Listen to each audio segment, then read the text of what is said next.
Bienvenidos de nuevo al estudio. Karina Klishun. Hoy vamos a hablar de esto. El ejército ucraniano sorprende a la OTAN, las Fuerzas Armadas de Ucrania derrotaron a las tropas europeas durante ejercicios conjuntos y Europa prepara su propio escudo nuclear. El mundo está cambiando ahora mismo. Aliyev acusa a Rusia de atacar deliberadamente la embajada de Azerbaiyán en Kiev. China refuerza su apoyo a Rusia y la UNESCO toma dinero ruso para el premio Mendeleev. Moscú fantasea con una administración temporal para Ucrania. Sikorsky advierte que Polonia será la siguiente. Arden los puertos de Sochi y las bases petroleras de Kubán. Belgorod aprende a vivir sin agua caliente al menos hasta el final de la temporada de calefacción. El bulo sobre la toma de Konstantinovka ha sido desmentido. Las Fuerzas Armadas de Ucrania están en el centro de la ciudad. El Kremlin ya está preparando la movilización de mujeres. De todo esto hablaremos en solo unos segundos. Ahora mismo, denle like a este video y suscríbanse a nuestro canal Ucrania Hoy para no perderse en el vasto mundo de YouTube. Bueno, empecemos. En Ucrania ha demostrado de quién es realmente fuerte el ejército. Y aún más, es más poderosa que las fuerzas de la OTAN. Y esto no es una exageración para adornar las palabras, sino la realidad. Los combatientes de la 412ª Brigada Némesis vencieron a los militares de la OTAN en unos ejercicios conjuntos en Estonia en mayo de 2025. Así lo informó el Wall Street Journal. El medio cuenta cómo un grupo de tripulaciones ucranianas, el grupo de drones ucranianos, logró en un solo día derrotar a la agrupación del enemigo simulado, compuesta por unidades de las fuerzas de la OTAN.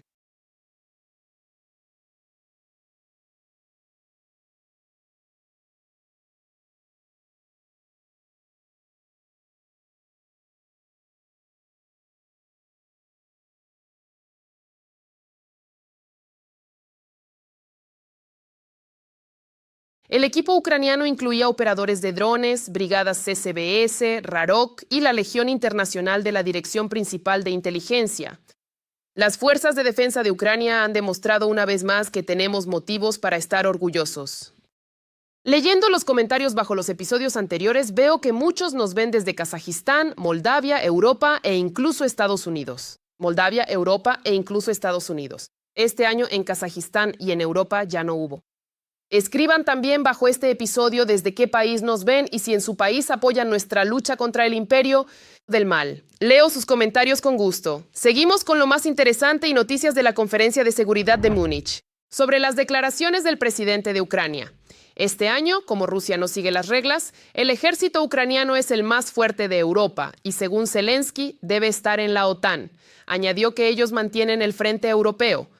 Esto también lo reconoce la vecina Polonia.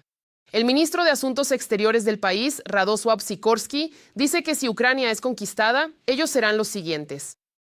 No puedo responder por Estados Unidos, pero para nosotros, en Polonia, creemos que si Putin tiene éxito en conquistar Ucrania, nosotros seremos los siguientes, y que el precio de su apoyo en la frontera polaca, incluso para Alemania, será mucho más alto.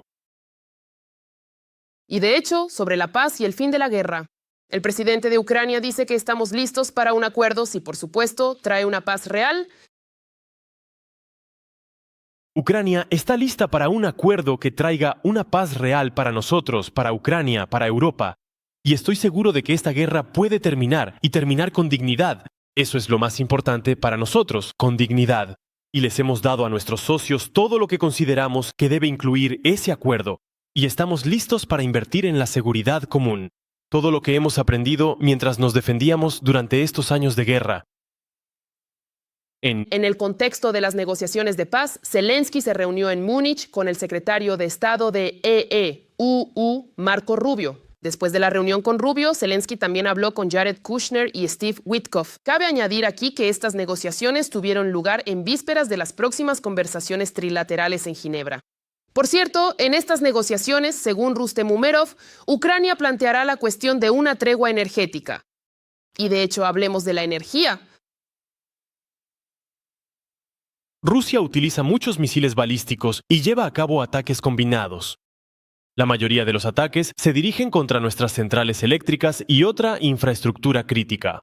Y no hay ni una sola central eléctrica en Ucrania que no haya sido dañada por los ataques rusos. Ninguna. Pero seguimos produciendo electricidad gracias a nuestra gente.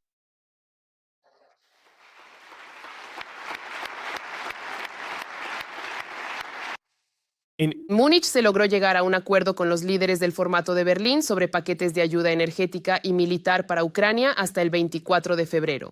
Zelensky también habló sobre las garantías de seguridad. Según él, Ucrania recibió de Estados Unidos una propuesta de garantías de seguridad por 15 años. Pero Ucrania quiere 30 o 50. Hoy nos reunimos con senadores.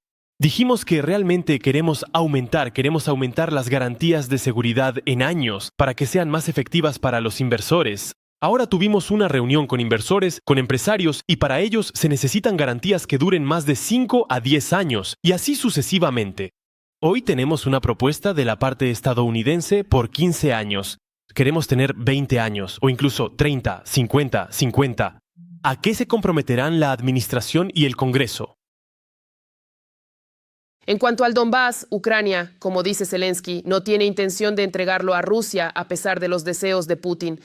Y por cierto, hablando de las fantasías enfermizas de Putin, en el Ministerio de Asuntos Exteriores ruso declararon que Rusia está dispuesta a discutir con Estados Unidos y los países europeos la introducción de una administración externa en Ucrania, bajo los auspicios de la ONU para la celebración de elecciones.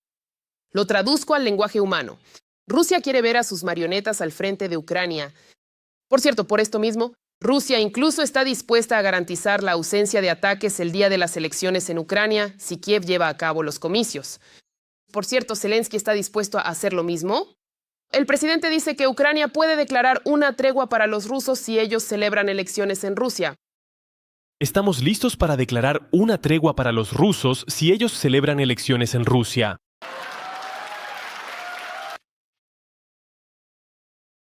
Porque Rusia no se detendrá en Donbass y Ucrania, y sobre esto se pronunció la alta representante de la UE para Asuntos Exteriores y Política de Seguridad, Kaja Kallas. Kaja Kallas habla en idioma extranjero. Las exigencias maximalistas de Rusia no pueden ir acompañadas de una reacción mínima. Piénsenlo ustedes mismos. Si el tamaño del ejército ucraniano debe estar limitado, entonces Rusia también debe limitarse. Donde Rusia ha causado daño a Ucrania, debe pagar. Si Rusia ha causado daño a Ucrania, Rusia debe pagar. Ninguna amnistía por crímenes de guerra, devolución de los niños ucranianos deportados. Esto es lo mínimo que Rusia debe aceptar si su objetivo es la paz. Me gustaría resumir con las palabras de Ursula von der Leyen, o mejor dicho, las palabras de Sergei Sternenko, que el presidente de la Comisión Europea dirigió a los socios. Como dicen en Ucrania, cambiaremos o pereceremos. O mejor dicho, no se puede decir. Si estás de acuerdo, dale me gusta a este video. La guerra nuclear está más cerca de lo que pensamos.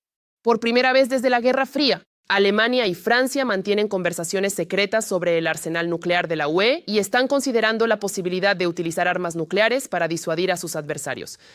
Pero la razón de esto no son solo las amenazas de la Federación Rusa, sino también de los Estados Unidos. ¿Qué puede esperar el mundo a continuación y hasta qué punto está preparada la UE para la amenaza nuclear? De esto hablaremos en el reportaje. La guerra nuclear está más cerca de lo que pensamos. Por primera vez desde la Guerra Fría, en Europa se habla de crear su propio escudo nuclear. El impulso para esto han sido las dudas sobre las garantías de seguridad por parte de Estados Unidos, la llamada crisis de confianza en Trump y, por supuesto, las amenazas de Rusia. El canciller alemán Friedrich Merz declaró que Alemania y Francia están manteniendo negociaciones sobre la disuasión nuclear europea. No lo hacemos descartando a la OTAN. Lo hacemos creando un pilar europeo fuerte y autosuficiente dentro de la alianza, dijo el canciller en su discurso. ¿Pero por qué han comenzado estas conversaciones precisamente ahora? ¿Es por miedo a Putin o por temor a la inacción de Trump? Según los expertos, se trata de un conjunto de amenazas. La Unión Europea está preocupada ahora por su seguridad, teniendo en cuenta no solo la inacción de Donald Trump, sino incluso su excesiva hiperactividad respecto a algunos territorios de la Unión Europea. En primer lugar, se trata de Groenlandia y de las amenazas para Dinamarca debido a las declaraciones que ha hecho en repetidas ocasiones el presidente de los Estados Unidos. Por supuesto, también se necesita un argumento serio contra Rusia para los países que se consideran hegemonías en Europa. De nuevo, hablamos de Francia y de Alemania. Alemania actualmente no tiene la posibilidad de poseer armas nucleares en su territorio. Solo se despliega y ese armamento nuclear es de Estados Unidos. Por eso Alemania también ha pensado en tener su propio garrote nuclear para sentirse más segura sin depender, digamos, de algunos de sus aliados. Como escribe Bloomberg, la idea contempla la ampliación del paraguas nuclear de Francia. Pero por ahora no está claro si París aceptará ofrecer disuasión nuclear al resto de los países europeos. Hasta el momento, Macron no ha hecho ninguna propuesta al respecto. Además, también se está considerando el posible desarrollo de capacidades de defensa propias por parte de algunos países. Según informan periodistas occidentales citando a sus fuentes, para la mayoría de los países de la UE, sustituir el paraguas nuclear estadounidense por uno europeo no es una opción viable. Al menos porque Europa ya gasta muchos recursos en aumentar su poderío militar convencional, por lo que, de momento, ni siquiera en Europa saben exactamente cómo será la protección nuclear. ¿Cómo funcionará esto? No creo que ni siquiera los propios europeos lo tengan del todo claro. A día de hoy, entre los países europeos que poseen armas nucleares están Francia y el Reino Unido. El Reino Unido tiene un potencial bastante bueno para llevar a cabo ataques de represalia, al igual que Francia. En este caso, Estados Unidos es un contrapeso adicional en el territorio de Alemania. Es la posibilidad de utilizar un amplio sistema de reconocimiento satelital en la órbita terrestre baja y muchas otras ventajas. Si Europa pierde esto, en general seguirá teniendo la capacidad, si hablamos de amenazas por parte de la Federación Rusa, de llevar a cabo, si es necesario, un ataque de represalia contra la parte europea de la Federación Rusa. Actualmente, las únicas potencias nucleares en Europa siguen siendo realmente el Reino Unido y Francia. Según las estimaciones, juntas poseen aproximadamente 400 ojivas, mientras que Estados Unidos cuenta con un arsenal significativamente mayor. Francia, por su parte, mantiene el ciclo completo de producción de ojivas nucleares, mientras que el Reino Unido depende parcialmente de las tecnologías y suministros de Estados Unidos. Precisamente París puede desempeñar un papel clave en la creación de un nuevo sistema europeo de disuasión nuclear. El 5 de febrero de 2026 expiró oficialmente el Tratado Ruso-Estadounidense sobre Armas Estratégicas Ofensivas. Rusia y Estados Unidos ya no tienen nada que los detenga de una carrera armamentista nuclear. El control sobre las armas nucleares ha terminado, lo que echa más leña al fuego. Las relaciones deterioradas entre Rusia y Estados Unidos y el deseo de Putin de llevar la guerra más profundamente a Europa. ¿De verdad la guerra nuclear está cada vez más cerca? Si ustedes también lo pensaron, todavía es pronto para comprar yodo, porque, como dicen los expertos, esto es muy poco probable. Un ejemplo de cómo no se utiliza el arma nuclear, ni siquiera bajo la doctrina más estricta, es la guerra de Rusia contra Ucrania. Aquí surge la pregunta, que ha estado ocurriendo durante varios años en la retaguardia profunda de la Federación Rusa, tanto en la cercana como en la lejana. Lo que ocurre es que Ucrania está llevando a cabo ataques con drones de ataque de largo alcance, contra objetivos estratégicos, contra instalaciones nucleares, destruye la aviación estratégica rusa que forma parte del ala aérea de la tríada nuclear, lanza ataques con misiles, destruye instalaciones del complejo de refinación de petróleo, del complejo militar industrial y del sector energético. Entra en el territorio de la Federación Rusa y lleva a cabo acciones de incursión allí, controlando cientos de kilómetros cuadrados durante meses. ¿Dónde está la respuesta? ¿Dónde está la respuesta nuclear? Es decir, este es otro ejemplo de que las armas nucleares no son más que un efecto placebo, que incluso bajo la doctrina nuclear más estricta es prácticamente imposible de emplear en una guerra convencional. Surge la duda. ¿Puede Europa defenderse con armas nucleares ante un enemigo? La incógnita sigue abierta. Francia, Alemania o el Reino Unido usarían armas nucleares si Rusia ocupara Estonia, si invadiera Finlandia, si comenzara a asaltar el corredor de Suwałki y abrirlo desde Bielorrusia hacia la región de Leningrado o desde Kaliningrado hacia Bielorrusia, y avanzará directamente hacia Varsovia. Es decir, se usará ese armamento, se empleará si todo esto ocurre dentro de los límites de una guerra convencional. Creo que no. Y mientras Europa no aclare todas estas circunstancias, estas conversaciones seguirán siendo solo palabras. Si Europa decide desarrollar su propia capacidad de disuasión nuclear, esto podría cambiar el equilibrio de poder en el mundo y poner en tela de juicio el actual sistema de no proliferación de armas nucleares. Pero incluso en estas condiciones, los expertos no creen que la guerra nuclear sea una posibilidad real, al menos a corto plazo. Y No creo en la guerra nuclear. Si hubiera podido empezar, ya habría comenzado hace mucho tiempo. las discusiones sobre el escudo nuclear europeo aún se encuentran en una etapa inicial. Sin embargo, el mero hecho de que hayan surgido indica cambios significativos en la arquitectura global de seguridad. Pero el hecho de que Europa empiece a pensar en su propia defensa es una señal clara de que las acciones militares en el territorio de la UE son una posibilidad real. Mientras tanto, China está aumentando su influencia sobre Rusia. Pero hay un matiz. Como escribe Bloomberg, China ha aumentado su apoyo a la guerra de Rusia en Ucrania en 2025 y es probable que profundice aún más su cooperación con Moscú este año. El sí se ha vuelto más decidido y confiado en su apoyo a Putin y a los intentos de los europeos de persuadir a sus homólogos chinos para que ayuden a poner fin a la guerra. Fallar. Pero, curiosamente, el sábado, el ministro de Asuntos Exteriores chino, Wang Yi, habló en la conferencia de Múnich, donde reiteró la posición de China sobre Ucrania, diciendo que China no está de ninguna manera involucrada en la guerra. Además, China ha declarado anteriormente que respeta la integridad territorial de Ucrania. Y supuestamente Pekín sigue insistiendo en mantener conversaciones de paz. Al principio, China estaba preocupada por no verse afectada económicamente por las consecuencias de la guerra de Rusia. Pero ahora Pekín está convencido de que la guerra de Rusia en Ucrania es beneficiosa para China. Las relaciones entre Estados Unidos y Europa se han vuelto tensas. Sí, y en general Europa está concentrada en Ucrania, no en Asia. Para ellos, Putin es solo otra marioneta. Konstantinovka es Ucrania. En el 19º Cuerpo de Ejército desmintieron la noticia falsa rusa sobre la toma de Konstantinovka y publicaron un video donde los militares ucranianos se desplazan libremente por la ciudad. Desde la Konstantinovka ucraniana también publican videos en la 24ª Brigada Mecanizada Separada que lleva el nombre del rey Danilo. Un combatiente de la brigada destruye un dron kamikaze ruso Molnia usando armas de fuego. Los combates en la dirección de Konstantinovka continúan, la defensa se mantiene, pero la situación, según el militar con el indicativo Muchnoi, sigue siendo constantemente tensa.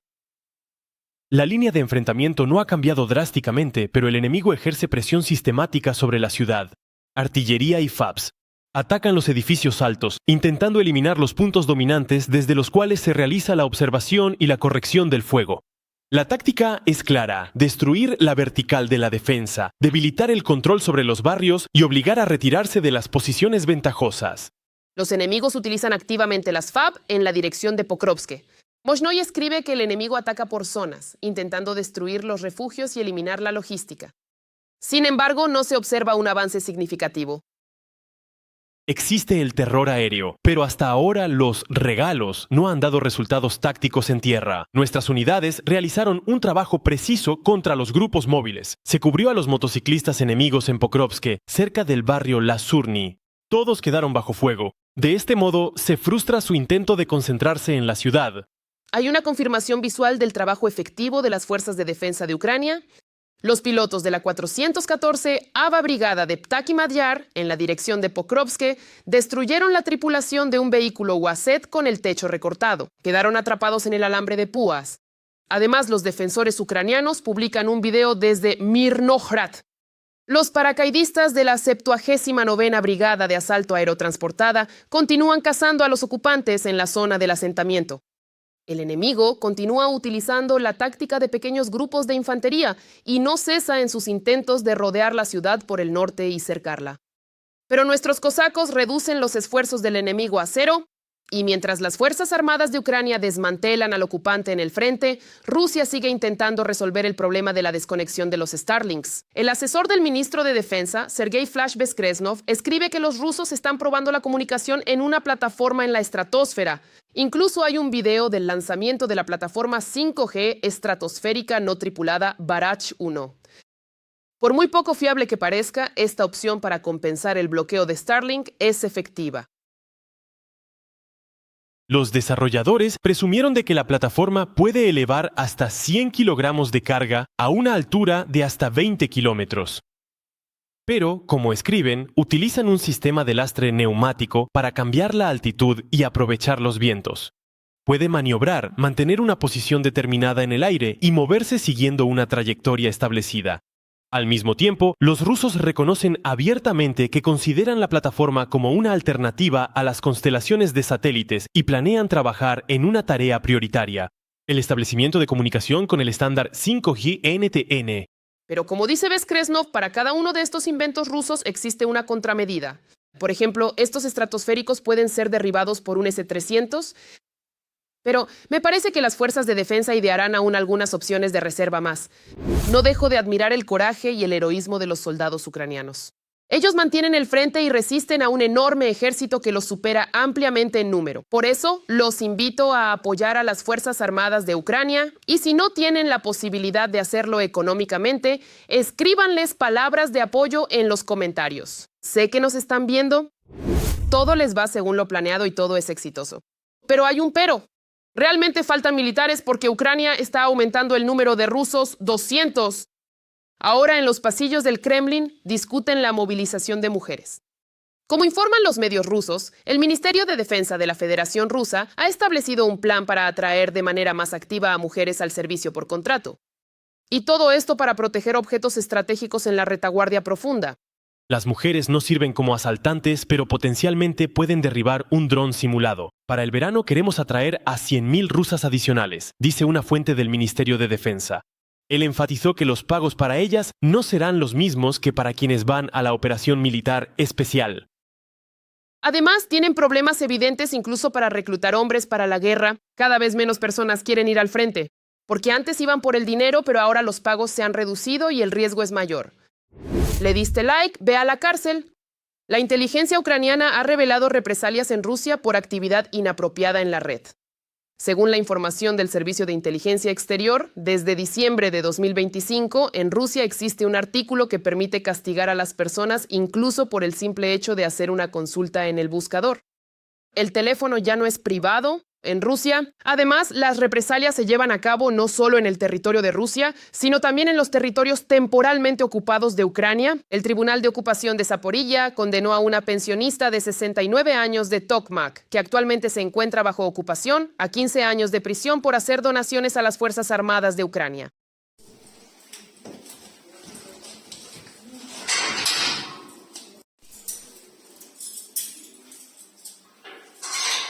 A pesar de que ella es ucraniana y nunca renunció a su postura pro-ucraniana, ella consideraba que, incluso bajo ocupación, tenía derecho a transferir dinero a las Fuerzas Armadas de Ucrania desde su tarjeta de pensión ucraniana.